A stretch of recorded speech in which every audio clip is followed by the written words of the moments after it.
जय हिंद। Welcome to EMS guidance for research activity processing. सबसे पहले अपने ब्राउजर में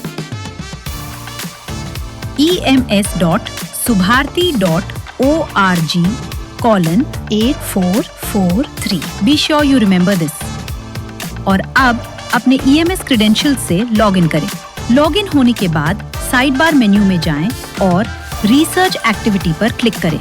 जैसे ही research activity processing page load होता है, पर्सनल डिटेल्स एरिया में देखें कि आपका ऑर्किड आईडी मेंशन है या नहीं।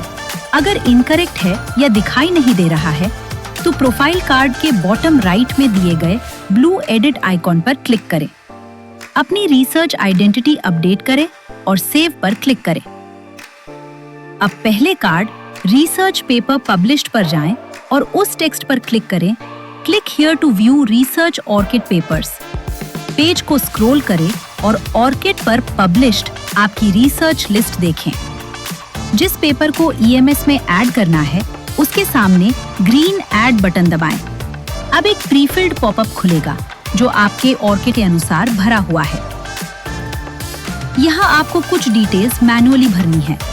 प्रकाशन प्रकार चुनें, पेपर का टाइटल टाइप करें, जर्नल नेम टाइप करें, स्कोप टाइप ड्रॉप डाउन से चुनें, प्रकाशित होने की तारीख चुनें, ISSN नंबर एंटर करें, DOI नंबर एंटर करें, star mark impact factor / site score, guiding tone, impact factor, site score या अदर में से जो भी लागू हो उसे सिलेक्ट करें और वैल्यू ड्रॉप डाउन से चुनें। अब एक कार्ड में एस्टिमेटेड इंसेंटिव अमाउंट दिखाई देगा। एडिशनल पेपर डिटेल्स एंटर करें, page number, volume number, issue number. अब नीचे ऑथर डिटेल सेक्शन में जाएं। यहाँ आपको एक प्री फिल्ड ऑथर लिस्ट दिखाई देगी, लेकिन ध्यान रखें, अगर कोई ऑथर सुभारती यूनिवर्सिटी का कर्मचारी है तो आउटसाइड सुभारती का चेकबॉक्स अनचेक करें और उसे सर्च करके सही तरीके से ऐड करें। अब अपने रिसर्च पेपर का PDF या JPG अपलोड करें। सब कुछ वेरीफाई करें और सेव बटन दबाएं। इससे आपका रिसर्च EMS में ऐड हो जाएगा और ये अन्य ऑथर्स के पास एक्नॉलेजमेंट के लिए चला जाएगा।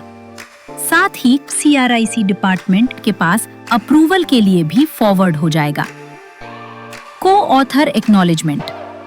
अब दूसरा ऑथर अपने EMS ID से लॉगिन करेगा। रिसर्च एक्टिविटी पेज खोलें और पहले कार्ड रिसर्च पेपर पब्लिश्ड पर दिए गए ++ आइकॉन पर क्लिक करें। स्क्रॉल करें और दूसरे एम्प्लॉय द्वारा जो रिसर्च ऐड की गई है उसे ऑरेंज व्यू बटन से खोलें। डिटेल्स चेक करें और ऑथर्स लिस्ट में अपने नाम के सामने एक्सेप्ट बटन दबाएं। इससे आपका एक्नॉलेजमेंट कंप्लीट हो जाएगा। CRIC department approval. अब CRIC डिपार्टमेंट EMS में लॉगिन करेगा और रिसर्च अप्रूवल पेज खोलेगा। लिस्ट में रिसर्च पेपर देखें और ऑरेंज व्यू आइकॉन दबाकर डिटेल्स वेरीफाई करें। जब सब कुछ सही पाया जाए तो नीचे दिए गए वेरीफाई बटन पर क्लिक करें। अब ऑनरेबल VC सर अपने EMS लॉगिन से रिसर्च सेकंड अप्रूवल पेज खोलेंगे। ऑरेंज व्यू बटन पर क्लिक करके रिसर्च एप्लीकेशन खुल जाएगी। डिटेल्स को ध्यानपूर्वक वेरीफाई करने के बाद सर अप्रूव बटन पर क्लिक करेंगे। इसके बाद रिसर्च फाइल अकाउंट डिपार्टमेंट को इंसेंटिव डिस्ट्रीब्यूशन के लिए ऑटोमेटिकली फॉरवर्ड हो जाती है। बस इन आसान स्टेप्स के साथ EMS का पूरा रिसर्च एक्टिविटी प्रोसेसिंग कंप्लीट हो जाता है। Thank you for watching. जय हिंद।